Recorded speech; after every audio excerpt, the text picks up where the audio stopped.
90 के दशक में टीम इंडिया के इंग्लैंड का दौरा एक बेहद यादगार लम्हा था। यह पहला मौका था जब टेस्ट मैचों का लाइव टेलीकास्ट सीधा इंग्लैंड से भारत में बैठे लोगों ने देखा था। यही वजह थी कि भारत के क्रिकेट प्रशंसकों को टीम इंडिया के उस दौरे के प्रदर्शन का एक एक लम्हा अच्छे से याद हो गया।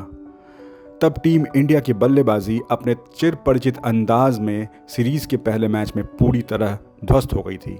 हाँ, यह पहला लम्हा था जब ऐसा होते हुए भारत के क्रिकेट प्रशंसकों ने अपनी आंखों से देखा था।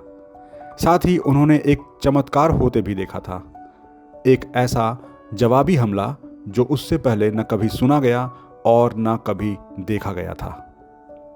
नमस्कार, खेल के मैदान और मैदान के बाहर की अनसुनी अनूठी कहानियों को लेकर मैं अभिजीत श्रीवास्तव स्टेट मिरर की इस खास पेशकश फिर वो कहानी याद आई में आपका स्वागत करता हूं। इंग्लैंड के एजबेस्टन में खेले जा रहे उस मैच के तीसरे दिन की दोपहर भारत की दूसरी पारी में दूसरा विकेट 17 रन पर गिर गया था। नंबर 4 पर बैटिंग करने सचिन तेंदुलकर मैदान में उतरे। इसमें ऐसा कुछ भी नया नहीं था, क्योंकि 90 के दशक में ऐसा अक्सर होता था।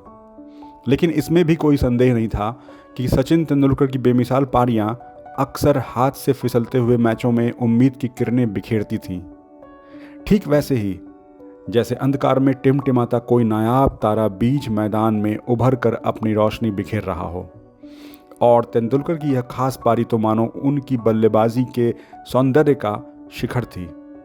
बीच मैदान पर वो अकेले ही तूफान से जूझते सूरज की भांति दमक रहे थे। तब पहली पारी के आधार पर टीम इंडिया 99 रनों से पीछे थी। विक्रम राठौर और अजय जडेजा के लड़खड़ाने के कारण बल्लेबाजी का शीर्ष क्रम कमज़ोर पड़ गया था। संजय मांजरेकर चोटिल थे, लिहाजा उन्हें नंबर 7 पर रखा गया था। मध्य क्रम बेहद कमज़ोर था।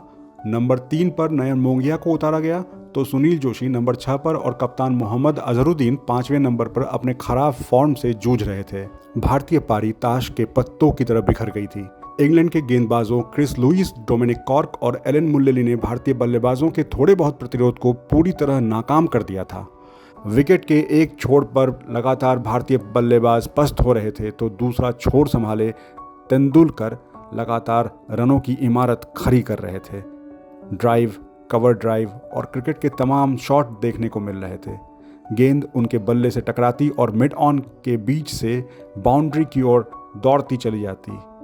उनके बैट से निकलकर कट शॉट से गेंद मैदान के किसी भी कोने में जब पहुंचती तो दर्शक दीर्घा में बैठे और टेलीविज़न पर देखते भारतीय प्रशंसकों की उत्सुकता बढ़ जाती, क्योंकि उन्हें मालूम था कि टीम इंडिया की बल्लेबाजी की ढहती इमारत के बीच सचिन ही वो टिमटिमाता दिया है जो उसकी दीवार को थामे रखेंगे।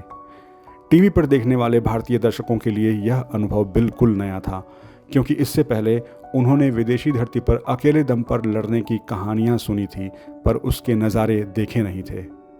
दिनेश मोंगिया 35 रन बनाकर आउट हो गए तो कप्तान अजहरुद्दीन केवल 3 गेंद खेल पाए और स्कोर बोर्ड को संभालने वाले को हाथ हिलाने तक की परेशानी नहीं दी। कुछ रनों का योगदान देकर सुनील जोशी भी पवेलियन लौट गए। चोट के बावजूद संजय मांजरेकर उतरे, 48 मिनट तक पिच पर रहे, लेकिन केवल 18 रन ही बना सके। लेकिन विकेट के दूसरे छोर पर नैसर्गिक प्रतिभा के धनी सचिन तेंदुलकर अपने महारत का दमदार प्रदर्शन कर रहे थे। तेंदुलकर का उस मैच पर कैसा प्रभाव था, इसका अंदाज़ा इसी से लगाया जा सकता है कि उस दिन मास्टर ब्लास्टर ने 19 चौके और 1 छक्के की बदौलत 122 रनों की आकर्षक पारी खेली।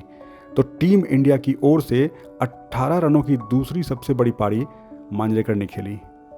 सचिन के पिच पर उतरने से पहले ही भारतीय चुनौती लगभग खत्म हो गई थी, लेकिन उन्होंने पूरे संयम के साथ धीरे धीरे भारतीय पारी को फिर संजोया। तेंदुलकर की उस जादुई पारी ने लाखों दर्शकों को टेलीविज़न के स्क्रीन से चिपकने पर मजबूर कर दिया।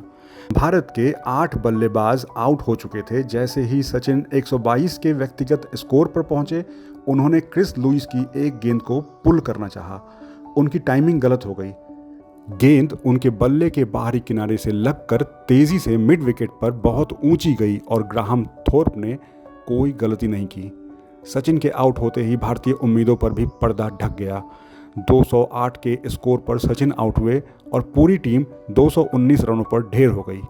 सचिन के अलावा बाकी 10 बल्लेबाजों ने अतिरिक्त रनों समेत केवल 97 रन जोड़े। इंग्लैंड के सामने जीत के लिए 121 रनों का छोटा सा लक्ष्य रखा गया, जिसे उन्होंने 8 विकेट शेष रहते ही बना लिया।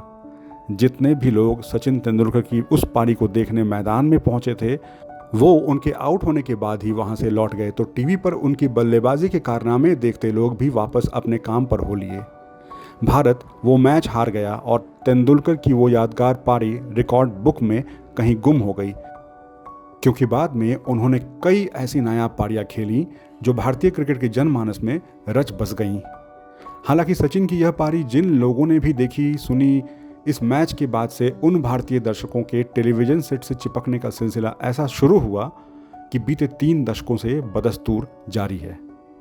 तो इंग्लैंड की धधकती पिच पर सचिन तेंदुलकर की नायाब बल्लेबाजी की ये कहानी आपको कैसी लगी, हमें कमेंट बॉक्स में ज़रूर बताएं। और ऐसी ही दिलचस्प कहानियों और अन्य खबरों को देखते रहने के लिए हमें सब्सक्राइब करना ना भूलें। अगली बार फिर एक नई कहानी के साथ आपसे मुलाकात होगी। तब तक के लिए नमस्कार।